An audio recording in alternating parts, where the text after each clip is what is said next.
Olá, aqui é o Rafael Kiso que está falando, fundador e CMO da MLabs, e hoje é uma honra para mim estar abrindo este evento, que é o primeiro evento sobre comunidades aqui do Brasil, e vamos falar sobre como transformar os clientes em nano-influenciadores e que tem tudo a ver com comunidade, você vai descobrir hoje aqui na minha palestra. E dessa forma, a gente dá início aqui ao evento para que vocês possam ver as outras palestras e dar continuidade aqui a nossa conversa. Muito bem, eu quero começar aqui essa conversa e papo nosso fazendo uma pergunta super importante, porque hoje em dia, obviamente, todo mundo está preocupado em conquistar mais clientes, né?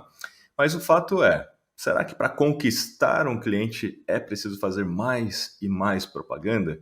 Você já parou para pensar que hoje em dia, da hora que a gente acorda até a hora que a gente vai dormir, a gente é impactado por muitas propagandas? Será que fazer mais propaganda é realmente a solução quando a gente quer conquistar um novo cliente? Vamos dar uma olhada aqui, quantas marcas e quantas propagandas a gente vê da hora que a gente acorda até a hora que a gente vai dormir ao longo do tempo, só para que a gente consiga entender um pouco a dimensão disso. Bom, lá atrás, em 1970, a gente via em média 2.000 marcas por dia, né? Avançando um pouquinho aqui, 2007 em torno de 5.000 marcas, mais que dobrou. E hoje, quantas marcas você acha que a gente vê todos os dias? Quantas propagandas a gente é impactado ao longo do dia? Bom, para quem chutou, é isso mesmo, dobra mais uma vez 10.000 marcas, a gente nem percebe. E aqui está somando tudo, né? Rádio, revista, televisão, internet, a caixinha da pasta de dente que você vê ali naquele momento onde você vai escovar o dente. Muito bem, então imagina só, será que fazer mais propaganda vai resolver essa equação? Porque a gente está vivendo na prática uma inundação, né, de propaganda e nem sempre a propaganda foi a melhor opção. E aí, só para fazer um contraponto aqui, né? Ao longo desses anos todos, né? Ao longo desses anos todos que a gente está sendo impactado cada vez mais por propaganda, a propaganda não para de crescer em termos de investimento, né? As marcas começam e continuam a investir em propaganda ao longo dos anos, fazendo um comparativo entre 2019, 2020 e 2021, está subindo. 2020 a gente teve um pequeno revés em função da própria pandemia, mas o fato objetivo é que ela vem e continua crescendo. A gente investiu 69 bilhões de reais, 29% a mais que 2020 ali, em 2021 em relação a 2020. Esse ano a gente ainda não tem o número fechado, mas com certeza vai ser maior do que 2021. O que significa que a gente continuamente está investindo cada vez mais em publicidade e propaganda. Bom, não só aqui no Brasil, mas quando a gente olha e isola os investimentos publicitários digitais, também a gente vê isso crescendo e ao longo do tempo a projeção continua crescendo. Mas eu te faço uma pergunta, né? O que te influencia mais? O que te influencia mais quando você descobre um produto e na hora de decidir um produto? O que está te influenciando mais? O que te influenciava e o que te influencia hoje? Uma propaganda falando de si, aí é a alternativa A, ou um boca a boca dos clientes indicando? O que te influenciaria mais, tanto na descoberta quanto na decisão para comprar um produto, né? De fato, a propaganda tem o seu papel. E aqui a ideia não é falar que a propaganda é um problema. Obviamente, ela faz parte das estratégias. No entanto, pode perceber que, geralmente, né, a resposta aqui seria a B. O que me influencia mais é, de fato, quando eu descubro alguém me indicando alguma coisa, falando alguma coisa, compartilhando alguma coisa, naquilo que consumiu, naquilo que usou, ou aquele lugar que foi, tanto para descobrir quanto para decidir. Principalmente para decisão, né? Quando a gente está ali para decidir se alguém me indicou, você tem uma consideração muito maior, você tem uma segurança maior, né? Então, pensando nesse B aqui, o que de fato faz um cliente indicar e compartilhar sua opinião com outros? Já que a resposta B seria a mais adequada, acho que para todo mundo aí, você responde, coloca aí nos comentários a sua resposta, né? Mas o que leva um cliente a indicar e compartilhar a opinião com outras pessoas? Hoje em dia, seja nas mídias sociais, ou seja, dentro de um grupo do WhatsApp ou pessoalmente. O que leva as pessoas? Pensa um pouquinho para responder.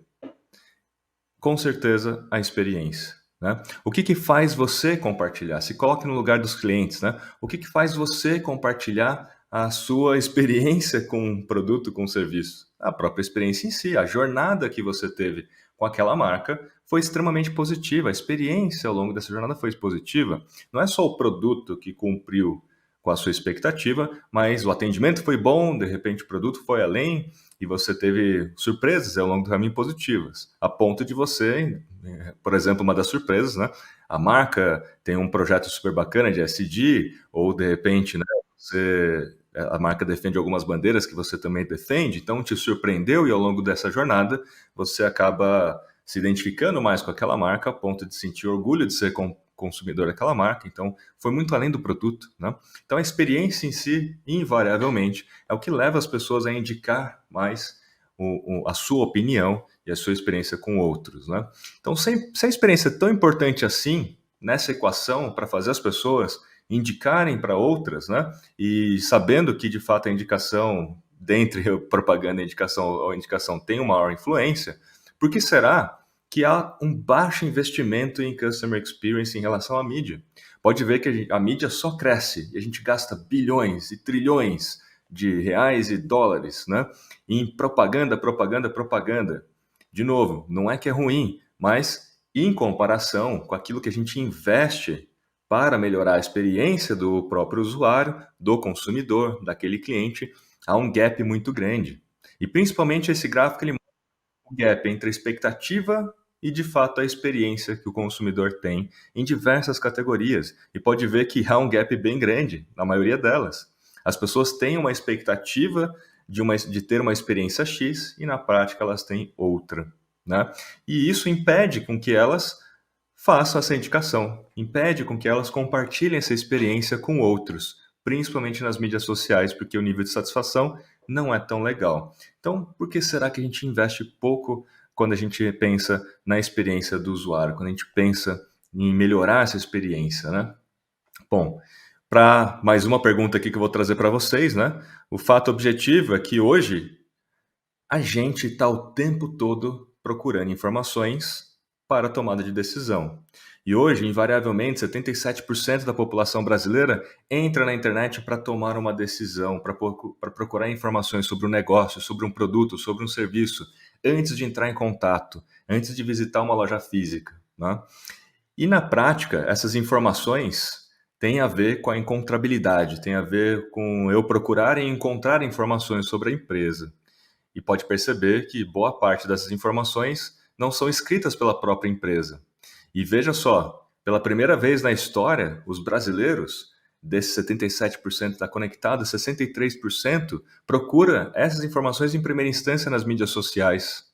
Depois vai para o Google, né? E em terceira instância, procura as próprias avaliações de outros consumidores.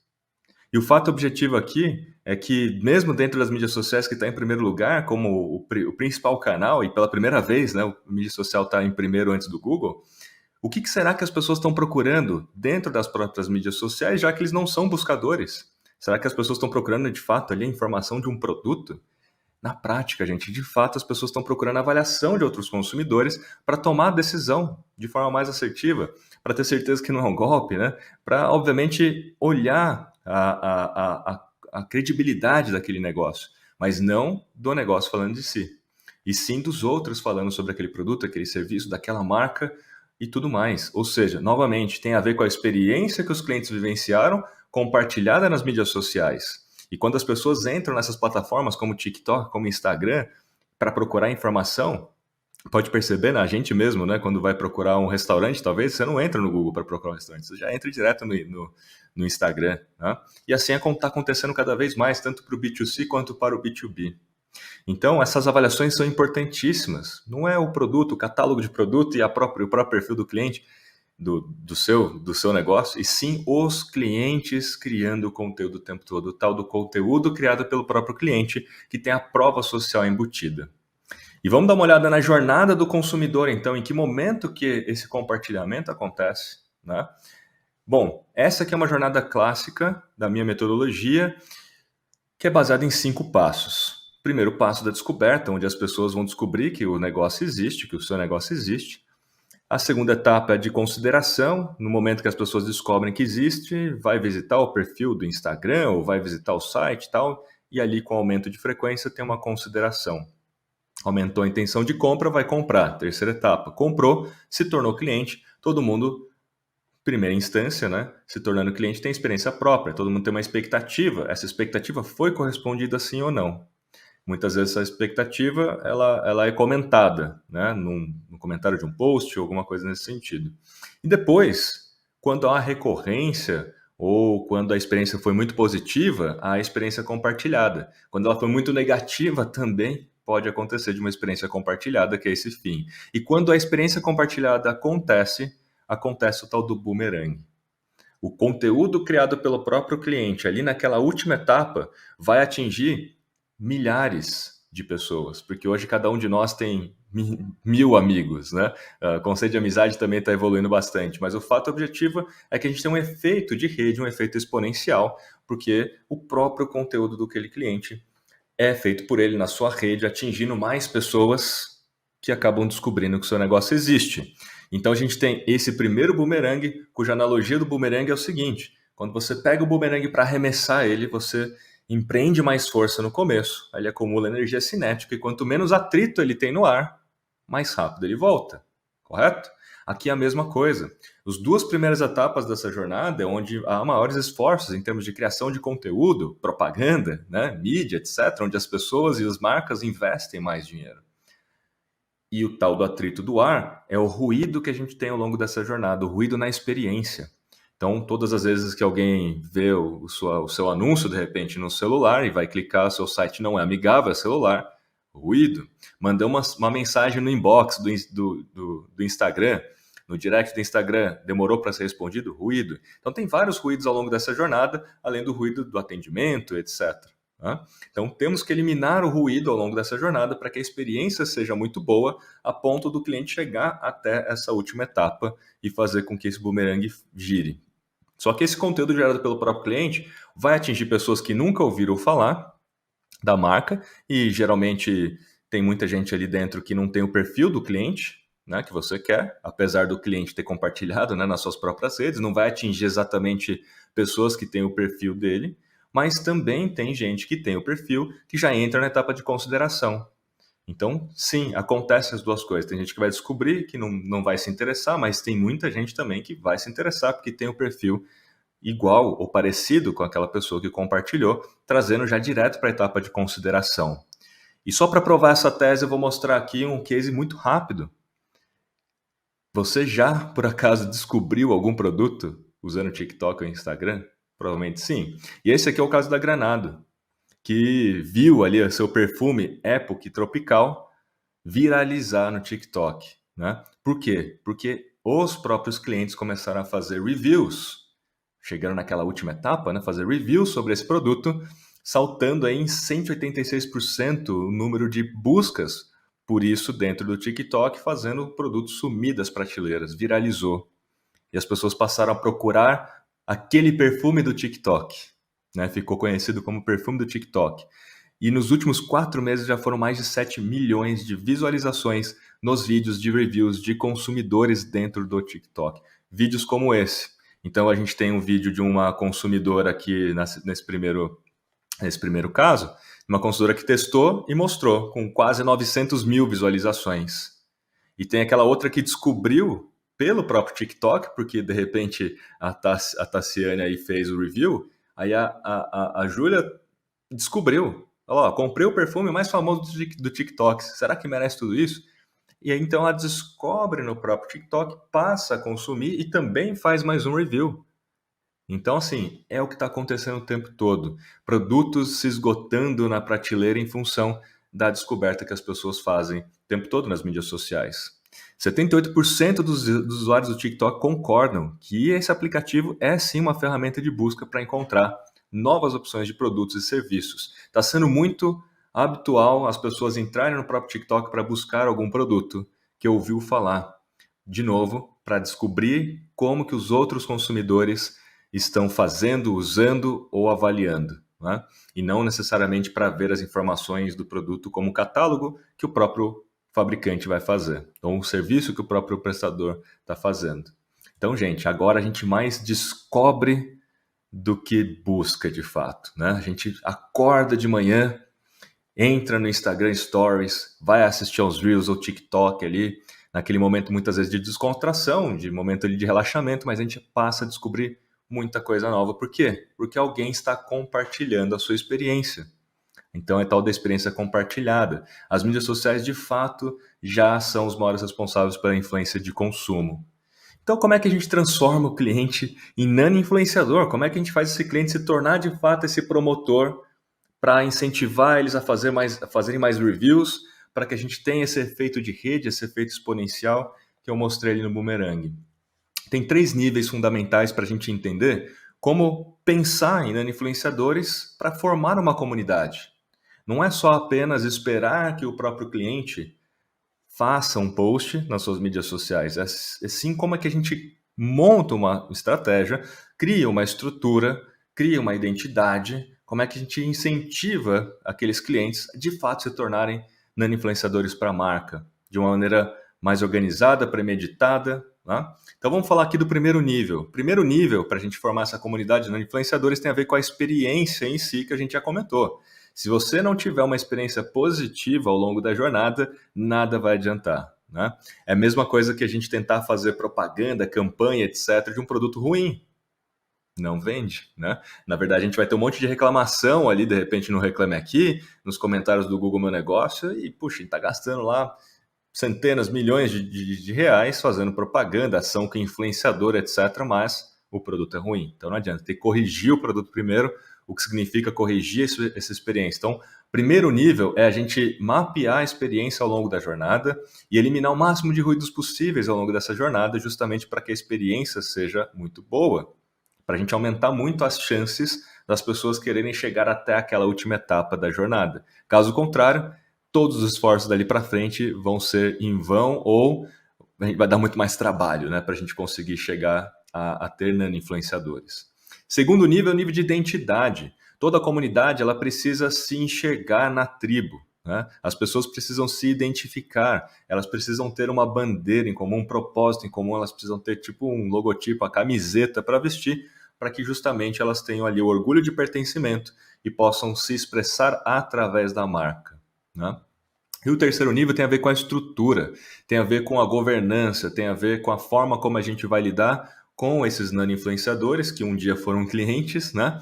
Se eles vão ser remunerados ou não vão ser remunerados, se eles vão receber produtos ou não, e como que a gente vai criar programas de incentivo e até mesmo como que vamos, né, educar e ensinar esses clientes a criarem conteúdo. Então, temos esses 3 níveis importantes para a gente fazer essa comunidade acontecer. Vamos ir para a primeira, que é o nível da experiência.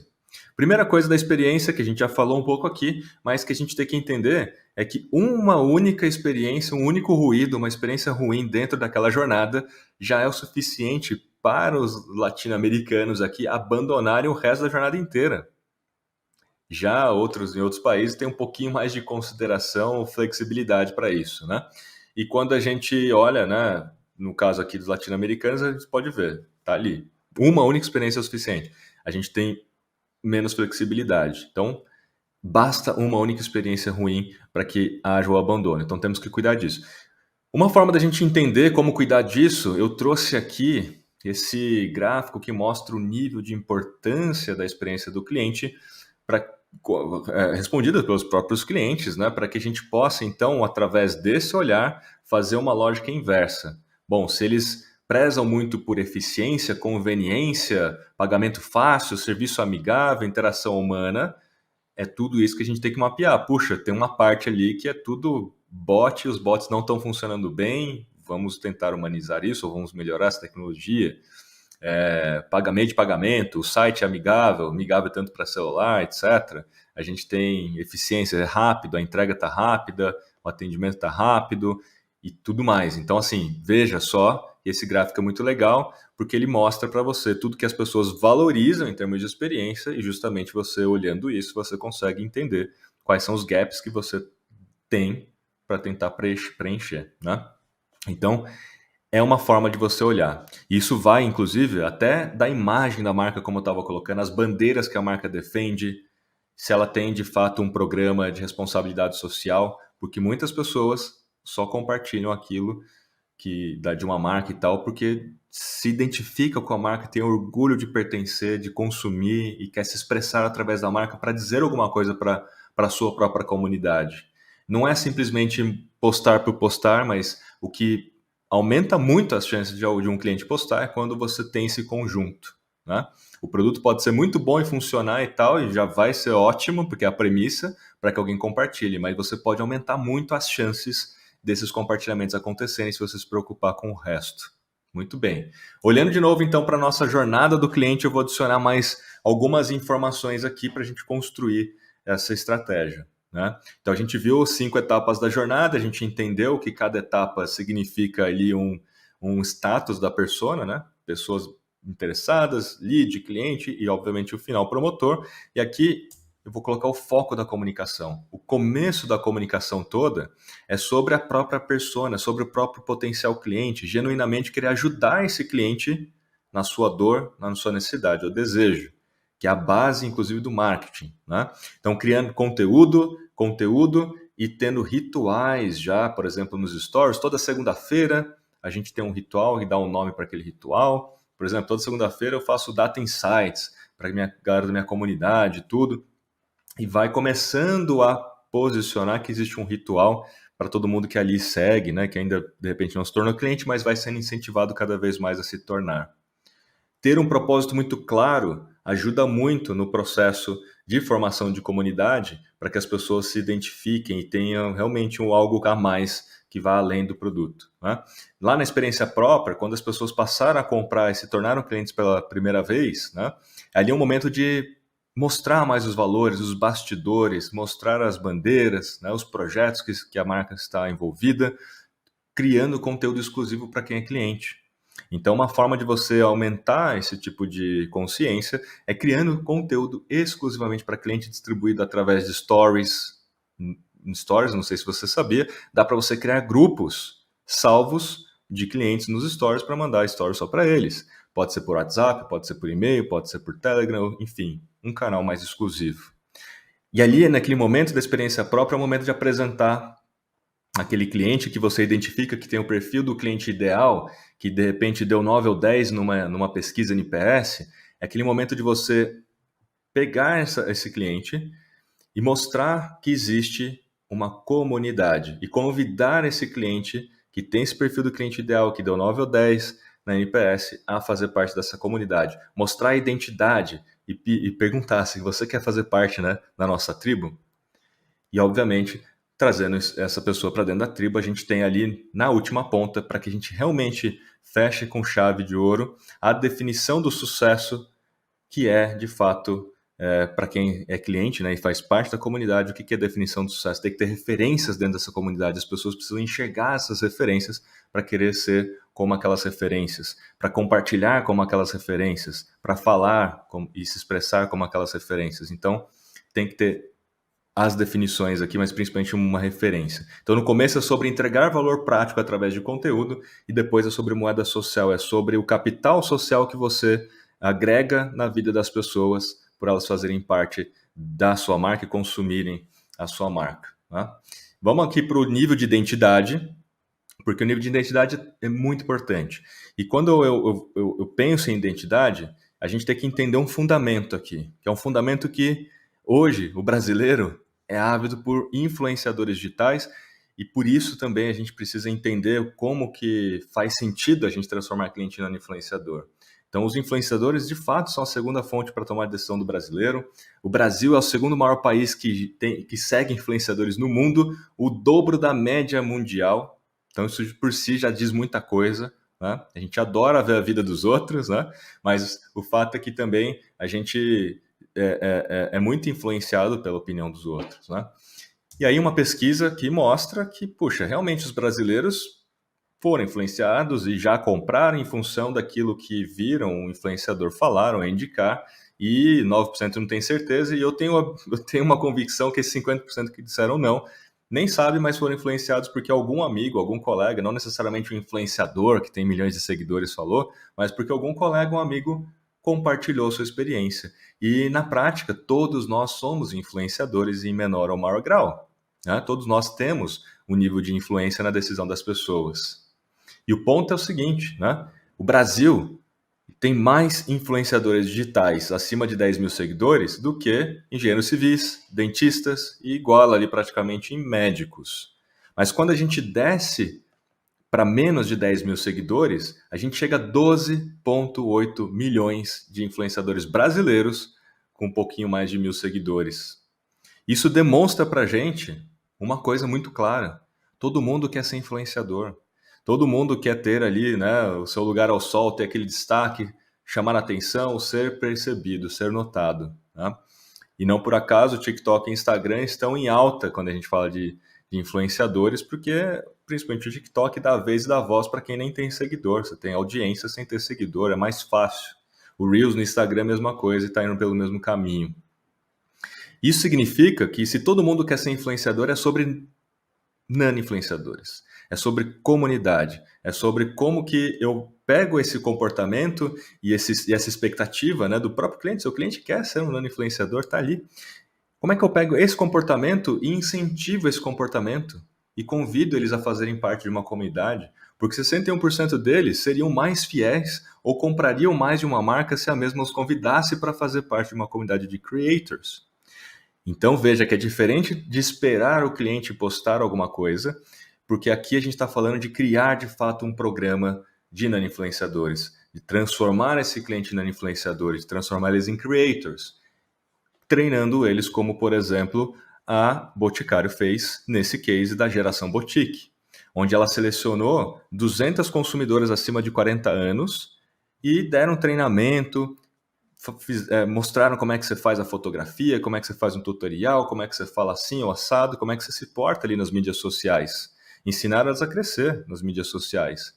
E não por acaso, em fevereiro de 2022, a gente tinha já em torno de 6 mil publicações com a hashtag Geração Boutique, e hoje, em setembro, alguns meses depois, a gente já tem 7.319. Então, a marca não seria capaz de criar essa quantidade de posts e impactar milhões de pessoas, porque cada uma delas aí tem 1.000, 2.000, 3.000 amigas. Tá? Não seria capaz de impactar isso a custo zero no sentido de mídia paga. Tá? O que significa que cada um desses posts que elas fizeram tem um poder de influência muito maior, inclusive, do que um post de um influenciador grandão. Porque esse o tal do GC, esse conteúdo gerado pelo próprio consumidor, tem 8,7 vezes mais chance de afetar a decisão de compras de pessoas, né, amigos e familiares, do que o conteúdo de um mega influenciador. É poderosíssimo isso. Então é por isso que a gente tem que incentivar cada vez mais e criar esse tipo de programa. E está aqui um exemplo muito legal. Outra coisa importantíssima, né, a gente está aqui dentro agora do bloco de identidade, é de fato entender o que significa essa identidade. Então vamos pensar aqui em 6 principais elementos que compõem essa identidade aí quando a gente fala de comunidade de nano-influenciadores. Primeiro, por que essa comunidade existe? É o propósito da comunidade. No caso da geração Boutique, são consumidores acima de 40 anos. É um propósito de incentivar as pessoas acima de 40 anos a serem creators, influenciadores, porque no mercado só existiam as mais novinhas. Né? Então, nesse intuito de chamar a atenção, de criar uma bandeira e um propósito, definiu-se o porquê dessa comunidade, o que faz todo mundo ter mais orgulho de pertencimento a essa comunidade. Depois, uma identidade. Nós somos a geração Boutique. Então, tem um nome, tem um logotipo, né? Tem uma identidade visual de fato para que as pessoas possam usar e mostrar nas suas mídias sociais. Os valores dessa comunidade, que obviamente são herdados pelos valores da própria marca, mas o que é importante para nós enquanto comunidade tem que estar muito claro. Como essa comunidade se expressa? Será que tem um bordão próprio? Será que tem uma linguagem própria? Será que tem uma piada interna, alguma coisa assim? Sempre isso é importante para fazer as pessoas se conectarem, se sentirem pertencentes à tribo. Lembra da história da definição do sucesso? E isso é importante para a identidade, né? Como é que a comunidade define o sucesso? Quais são as referências, que é esse último ponto, para que a comunidade queira seguir, né? Para que ela, de fato, na hora que for fazer alguma coisa, entender qual é a referência, qual é o benchmark, né? Qual é a identidade que deve ser seguida, e assim a gente tem um certo padrão em consonância aí com tudo que é feito pelas próprias consumidoras, que foram treinadas para aquilo. Né? Elas recebem produtos, de repente, elas pode receber, de repente, um incentivo para trabalhar em casa. Né? E eu mostrei da Boticário, mas assim está acontecendo cada vez mais. Então, a Itaú abrindo a Academia Itaú de Criadores, aí a gente tem a Renner criando o programa de Creators Lab, justamente para incentivar consumidoras, creators. A gente tem o meu próprio case aqui, eu transformei o livro numa comunidade, todo mundo que consumiu o livro se tornou também aluno de um curso, e todos eles têm uma identidade pertencente à comunidade, chamada Insiders, é a jornada Insider. Então tem a identidade, tem o logotipo, tem até um avatar que você pode usar ali no seu perfil para mostrar que você faz parte da comunidade. E o fato objetivo é que a comunidade significa colaboração. Não é um grupo fechado, há colaboração. E todas as pessoas passam a criar o conteúdo dessa comunidade, não só a própria marca, né? Então elas participam, né? Essas pessoas participam de fato, de forma ativamente, trazendo cada vez mais o que? Pessoas novas na etapa da descoberta. Porque esses conteúdos, no caso da jornada Insider, são os conteúdos que eles aprendem lá dentro, eles precisam escrever um artigo para poder avançando nos níveis dentro da comunidade. Esses artigos são indexados no Google por SEO, atraindo pessoas novas na etapa de descoberta. Então, o próprio ciclo aqui girando, né? Então, está aqui um exemplo de identidade. Quando a gente fala ali dos insiders, né, você tem ali o avatar, a própria Lego, que é um case enorme, né, quando a gente fala de comunidades. Tem aí a Lugnet, tem o logotipo deles, tem os Trailblazers, né, da Salesforce. Ou seja, precisa ter ali, né, a identidade, a camiseta, o logotipo e tal, que as pessoas possam usar, vestir literalmente. A Natura também tem feito comunidades de aprendizagem, com as revendedoras Natura, e coloca alguns influenciadores e creators dentro da comunidade para ensinar as pessoas, mas elas que criam de fato ali o conteúdo, que compartilham suas opiniões, que ajudam umas às outras, né? Então a comunidade ela pode acontecer dentro das mídias sociais, ela pode acontecer fora, mas dentro de um ambiente que tem as características, né, das redes sociais. Como no caso da Sephora, ou Sephora, que tem a Beauty Insider Community, né? Então aqui a gente tem, só para ter uma dimensão, um pouco mais de 5 milhões de membros, e no dia que eu tirei esse print, 57 mil pessoas estavam online naquele momento na comunidade, onde a própria consumidora ensina, faz tutoriais, faz o review dos produtos, eventualmente tem algumas influenciadoras maiores que também são influenciadoras da Sephora, que estão aqui presente, né? Porque as pessoas precisam do quê? Daquelas referências, né? Então as referências estão aqui presentes, você tem alguns grupos internos, há uma troca. Isso tudo aqui está indexado no Google, essa é a parte mais legal. Então isso está acontecendo fora da mídia social, mas eventualmente a gente também tem que olhar para as mídias sociais, como é o caso da Wanted Shoes. A Wanted Shoes, quando você compra um sapato, uma sandália e tal, eles te convidam a fazer foto da sua experiência. E se a sua foto for selecionada, se você assim quiser, você fará parte do catálogo de produtos deles, que é feito por fotos dos próprios consumidores. E essas fotos que vão parar no catálogo, vão parar também no site, vão parar no Instagram. Então as fotos são feitas pelos próprios consumidores, eles não têm fotos oficiais de modelos, né? Então, olha só que legal, chama a galera, o próprio consumidor, se eles aceitarem, para fazer parte do InstaShop. E vamos aqui para o nosso último bloco dessa estrutura de como formar uma comunidade dos 3 níveis, né, de nano-influenciadores, que é a própria estrutura. E aqui eu quero deixar muito claro a diferença entre grupo e comunidade, porque há uma confusão enorme quando a gente olha para essas duas coisas, né? Quando a gente olha para a estrutura, geralmente o grupo é top-down, você tem uma marca ali dizendo e falando e colocando conteúdo e esperando engajamento de volta. E aí fica com aquela apreensão de ter engajamento, de engajar as pessoas. Já na comunidade é totalmente cooperativo. Muitas vezes, inclusive a própria case da Lego, não foi a Lego que criou a comunidade, foram os próprios fãs da Lego que criaram a comunidade. E ali as pessoas de fato cooperam, há uma colaboração, não tem nada top-down. Idealmente, você deveria criar, se for pela marca, criar a comunidade da marca e identificar aqueles principais usuários que estão ativos ali e tal, e empoderar esses usuários, esses consumidores, da chave da comunidade para que eles tomem conta, né? Então esse seria o ideal dentro de uma certa regra, né? Ter uma liderança ali. Mas no caso do grupo, a liderança era diretiva da própria pessoa, o diretor de marketing, de repente o diretor de comunidade, gestor de comunidade, né? No caso de uma comunidade, ela é inspiradora. Você tem ali as pessoas que foram conquistando naturalmente o seu espaço e foram ganhando e foram sendo empoderadas, né? Aí, em termos de gestão, no grupo é totalmente ausente. Na comunidade de mentoria, você quer ensinar as pessoas, como foi o caso ali da geração Boutique, como o caso de tal de criadores, tem que ensinar as pessoas. Faz sentido ensinar as pessoas a serem cada vez melhores creators, né?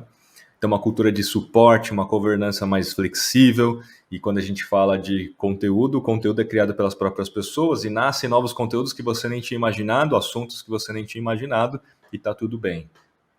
Ali a própria comunidade faz o seu filtro, né? E a monetização pode ser feita por produto ou pode ser feito pagando mesmo. Então, e por que não, né? Porque isso é mais barato do que você gastar muita grana lá em propaganda, né? Esse é o fato. O custo de aquisição de cliente se torna cada vez menor quando você tem programas como esse. Portanto, né, qual é a importância, né, da gente ter de fato essa comunidade de nano-influenciadores? A essa altura você já percebeu, né? Você já percebeu o quanto é impactante para o negócio ter nano-influenciadores e, de repente, até equilibrar melhor esses investimentos ao longo da jornada. A importância é porque você consegue fazer com que a sua autoridade seja mais percebida dentro desse público. Você consegue ali na mentoria, no ensinar, né, e mostrar aquilo que você sabe e menos daquilo que você vende, criar essa autoridade e fazer as pessoas passarem essa autoridade adiante.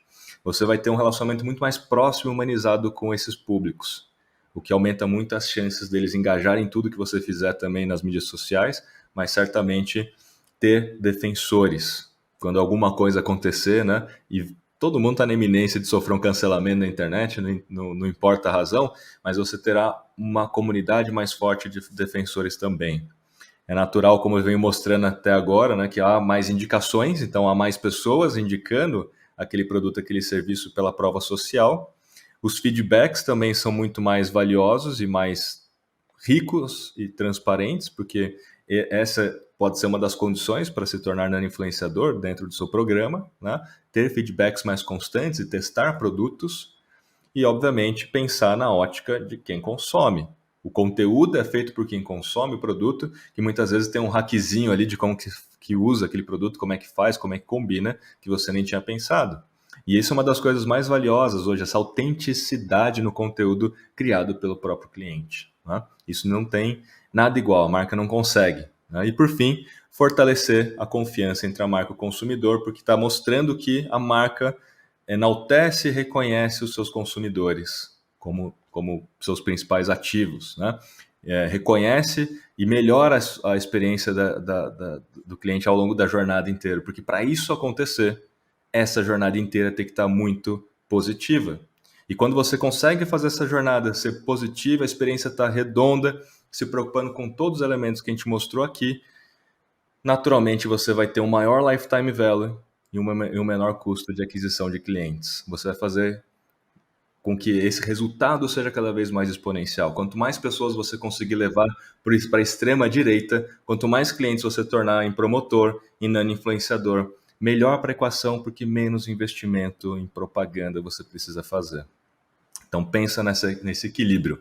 É sobre pegar o tal do funil de vendas, onde você influencia o comportamento de compra individual e transformar esse funil de vendas em um megafone para justamente dar escala aos seus objetivos de negócio. É assim que a gente consegue fazer os negócios serem mais sustentáveis ao longo do tempo, usando os clientes como nano-influenciadores. É bom para todo mundo. Isso é a parte legal e essa é a parte boa. Muito bem, sejam muito bem-vindos ao CM Summit 2022 e assim eu abro oficialmente aqui as palestras. Bom evento a todos. Muito obrigado.